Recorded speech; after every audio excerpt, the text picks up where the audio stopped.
Joining us right now is Republican Policy Committee Chairman, Congressman Kevin Hern. And Chairman, thank you for being here today.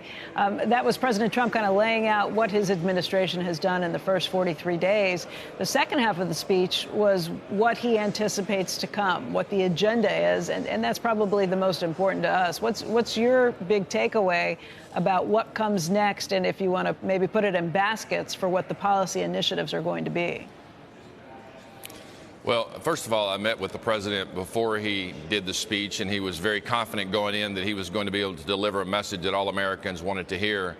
Then I talked to him personally after he left, and he was feeling really good about what the response was and what we saw the Democrats not standing for anything to do with the border, yet afterwards in their response they said we need to come together on the border. Well, they sure didn't demonstrate that when they were sitting in the room with all of us when we talked about the atrocities that's happened by illegal aliens that's come in and killed our people, and then not even stand up and applaud for the victims that are up there that are coming forward in a very painful moment. The various issues like that across the entire conference. And then the president talked about the things he's looking at going forward, like making sure the EU stands up its own military to protect itself so that the American people are not spending U.S. taxpayer dollars all the time for every little skirmish while they're wasting money on social programs in the EU.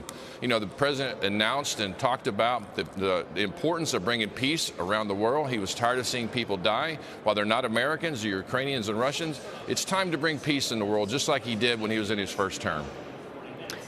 Chairman, you are a former business owner. I think 24 McDonald's franchises that you had owned before. You know very well what it takes for businesses to get by. And I know you've spoken out pretty strongly about how the tax cuts from 2017 are very important to have extended. You're worried that higher taxes, if that bill wasn't extended, would really crimp businesses and Americans across the board. One of the things the president laid out last night, though, was his thoughts on extending those tax cuts even above and beyond, doing things like not taxing people for the overtime pay that they receive or from any tip income that they bring in, not taxing Social Security benefits. And while it would be great to see those things, it does come with a hefty price tag. You're on the Ways and Means Committee as well. You know this full well. What do you think of all this? How do you think it's going to play out?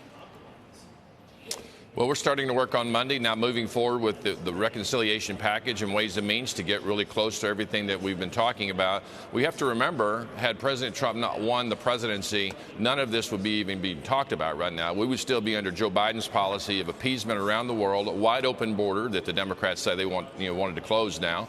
And we would see wars everywhere that's costing literally trillions of dollars of taxpayer dollars. So it's important for us to come together on Ways and Means and as Republicans to pass this reconciliation bill, get it over to the Senate, and so we come together and get this done for the American people. And again, President Trump is feeling very confident that he's moving down the road. You have to remember, as a business person, he's been negotiating deals for 50 years while me and the House and the Senate have been maybe 50 seconds worth of negotiations. The president has all the information. He's moving forward. I think it's going to be great. The American people are going to love it, and we're not going to see the largest tax increase in American history come January 2026, which is what the Democrats want. Well, Chairman, you pointed out yourself the division in the House yesterday, just the staunch division between the two sides. It's a very tight minority or majority that you hold. There's only a number of votes that are on the line for this. It's just as the president adds more things to this, more things he'd like to pay for, it means that some people in your party are going to be very concerned about making sure there are pay-fors for all of those costs as they add up. It does make it a little more complicated. Are you confident that your party will be able to pass the tax cuts with all of the additional sweeteners that the president would like added in? I do. I think we demonstrated last Tuesday as we sent the initial resolution language to the floor and then passed it with only losing one vote. And that vote was, again, that we didn't cut enough. But, again, we wouldn't even be having this conversation or get the opportunity to address the waste, fraud, and abuse that the president has talked about and every person in Congress, both sides of the aisle, have talked about ever since Bill Clinton, the last president to ever do anything like cut 273,000 jobs and do the welfare to work program that gave us 4 years in a row of balanced budgets. President Trump has seen this. He's talked about it. He knows what needs to be done. He understands he only has about 3.5 years left to get it done. And, you could look more like 18 months, the surety of having us in the House and in the majority. story, which I think will defy history and win the midterms, because the American people see we're moving forward and restoring order and financial order and national security. So all this plays into us moving forward, because if we're not in the majority, we can't pass these great policies and get America back where it needs to be, which make America great again, as the president said time and time again. Congressman, just to put some numbers behind Becky's question, so extending the tax cuts is about $4 trillion. If you talk about tips, overtime, Social Security, that could be an additional $3 to $4 trillion, depending on how that's structured. So you're talking about somewhere it could be $6 to $7 trillion. Where are those offsets are going to come from? And do you think tariffs should be considered a revenue offset? Do you and Congress see them that way?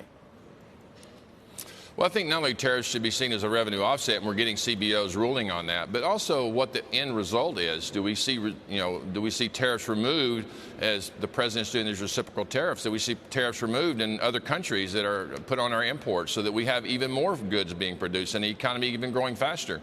In our budget reconciliation package going forward, in the resolution language, I know Scott Bessent, the new Secretary of Treasury, put in there 3% growth. We only used a modest 2.6% growth. And when you look at this, the GDP, our economy is so big that even moving at 0.1% has a tremendous impact on revenue over the years. And unleashing this economy, we know we have tremendous entrepreneurs, business people in America. We have, President Trump's been in office 43 days, and he's already got $1.7 trillion of committed asset development in the United States.